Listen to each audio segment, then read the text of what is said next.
और city centre की शुरुआत इस वक्त की बड़ी खबर के साथ करेंगे। भोपाल से बड़ी खबर, जहां आज से मध्य प्रदेश के दौरे पर बीजेपी के लोकसभा चुनाव प्रभारी।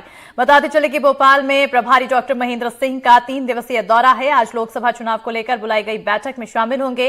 3 और 4 मार्च को बीजेपी के स्थानीय बैठकों और कार्यक्रमों में भी हिस्सा लेंगे। लोकसभा चुनाव को लेकर रणनीति बनाई जाएगी। इस वक्त की बड़ी जानकारी से आप सभी को रूबरू करा रहे हैं, जहां आपको बताते चले कि एक तरफ बीजेपी की तरफ से लगातार महामंथन का दौर जारी है।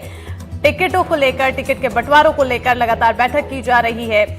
आखिर किसकी एंट्री होगी, किसको टिकट दिया जाएगा, किसको उम्मीदवार बनाया जाएगा, इसको लेकर लगातार चर्चा की जा रही है। तो वहीं रणनीतियों पर भी लगातार अमल करती हुई बीजेपी नजर आ रही है। और ऐसे में आज से मध्य प्रदेश के दौरे पर बीजेपी के लोकसभा चुनाव प्रभारी नजर आएंगे। भोपाल में प्रभारी डॉक्टर महेंद्र सिंह का 3 दिवसीय दौरा है। तो वहीं आज लोकसभा चुनाव को लेकर बुलाई गई बैठक में वो शामिल होंगे। 3 और 4 मार्च को बीजेपी के स्थानीय बैठकों और कार्यक्रमों में भी वो हिस्सा लेंगे। साथ ही साथ लोकसभा चुनाव को लेकर रणनीति भी बनाई जाएगी।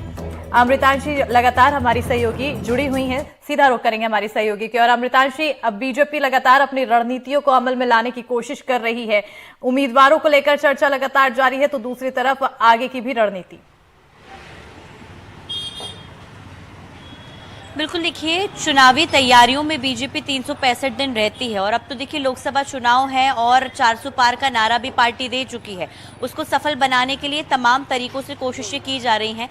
जो लोकसभा चुनाव प्रभारी मध्य प्रदेश के हैं महेंद्र सिंह, आज से वो 3 दिवसीय दौरे पर भोपाल के रहने वाले हैं और यहाँ पर पार्टी के संगठनात्मक कार्यक्रमों में तो वो शामिल होंगे ही, लेकिन स्थानीय बैठकों में भी शिरकत करते हुए महेंद्र सिंह नजर आएंगे। देखिए दिल्ली में सीटों को लेकर, सीटों पर उम्मीदवारों को लेकर मंथन लगभग पूरा हो चुका है।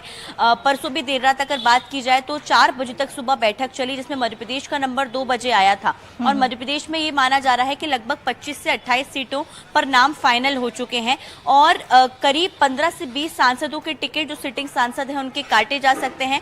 इसके साथ ही साथ कुछ चेहरों को जातिगत समीकरणों को देखते हुए रिपीट भी किया जा सकता है। इसके साथ ही साथ कुछ संभावित नामों की अगर बात की जाए तो भोपाल से आलोक शर्मा का नाम जो है वो प्रबल रूप से चल रहा है। नरोत्तम मिश्रा का 2 जगह से चुनाव लड़ने की बात सामने आ रही है।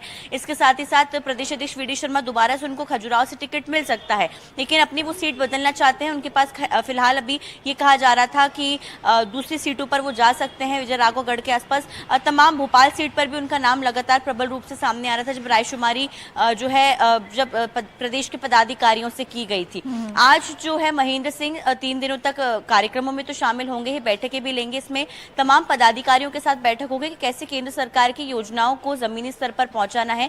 और खास तौर से बीजेपी के गांव चलो अभियान के बाद अब बीजेपी जो बस्तियां हैं उन पर काफी ज्यादा फोकस कर रही है। बस्तियों में जा जाकर केंद्र सरकार की योजनाओं के लाभ और फायदे बताना, हितग्राहियों से जुड़ना और इसके साथ ही साथ सरकार की योजनाओं को बताना कि किस तरीके से महत्वपूर्ण कार्य सरकार ने किया और उसी को लेकर आगे जाके जो कार्यक्रम रहेंगे। और क्योंकि देखिए अब चुनाव का समय है तो लगातार दिग्गज नेताओं के दौरे यहाँ पर शुरू हो जाएंगे। प्रधानमंत्री मोदी का एक दौरा यहाँ पर हो चुका है। अब तमाम जो केंद्रीय दिग्गज हैं वो जमीनी स्तर पर उतरकर अब प्रचार करेंगे, लेकिन ये माना जा रहा है कि आज या कल में कभी भी बीजेपी की लिस्ट जारी हो सकती है, जिसमें शुरुआती जो लिस्ट होगी उसमें शायद कुछ कम नाम रहे, लेकिन मुख्य सीटों पर बीजेपी अपने उम्मीदवार इस लिस्ट में उतार देगी। बिल्कुल अमृतांशी, यहाँ पर एक टाइमिंग का बड़ा इत्तेफाक देखने को मिल रहा है। एक तरफ जहाँ बीजेपी के तमाम दिग्गज बैठक में जुटे हुए हैं, मंथन में जुटे हुए हैं, तो महेंद्र सिंह आज ही मध्य प्रदेश पहुंचते हैं, वो भी तब जब कांग्रेस की भारत जोड़ो न्याय यात्रा मध्य प्रदेश में एंट्री कर रही है।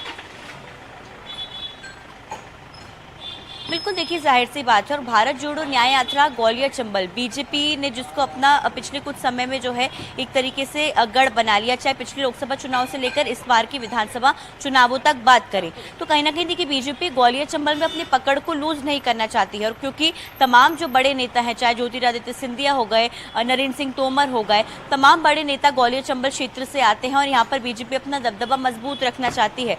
और यही कारण है कि मंथन इन क्षेत्रों के संभागों की सीटों को लेकर तो हुआ ही है, लेकिन अब संभागीय रणनीति क्या रहेगी, क्षेत्रवार मुद्दे क्या हैं, उन मुद्दों को भुनाने की कोशिश बीजेपी करेगी। और क्षेत्रवार और संभागीय रणनीति के हिसाब से यहाँ पर अलग अलग संभागों के पदाधिकारियों को जिम्मेदारियां सौंपी जाएंगी और उसी हिसाब से बीजेपी अपना चुनावी प्लान जो है उसको कंटिन्यू करती हुई नजर आएगी। बिल्कुल, एक सबसे बड़ा सवाल यही मन में आ रहा है कि आखिर किसके कितने आसार हैं। चुनावों के बाद, विधानसभा चुनाव के बाद जो नतीजे आए, तो वहीं लगातार अन्य जो राजनीतिक पार्टी थी उनकी तरफ से आरोप लगाए गए कि बीजेपी द्वारा शिवराज सिंह चौहान को लेफ्ट आउट कराया गया, फील कराया गया। अब ऐसे में लोकसभा चुनाव में उन्हें कितनी जिम्मेदारी दी जा सकती है, कितना भरोसा जताया जा सकता है, इस पर भी नजर। देखिए, बीजेपी के वरिष्ठ नेता हैं शिवराज सिंह चौहान, पूर्व मुख्यमंत्री रहे हैं और शिवराज सिंह चौहान के राजनीतिक ज्ञान की बात करें तो वो उनके पास भरपूर है और उनके अनुभव का इस्तेमाल बीजेपी, जाहिर सी बात है, उन्होंने विधानसभा चुनावों में भी जो है खास तौर पर जमकर प्रचार प्रसार पार्टी के साथ मिलकर किया और उनके अनुभव का इस्तेमाल यहाँ पर जो है बीजेपी लोकसभा चुनावों में भी करती हुई नजर आएगी।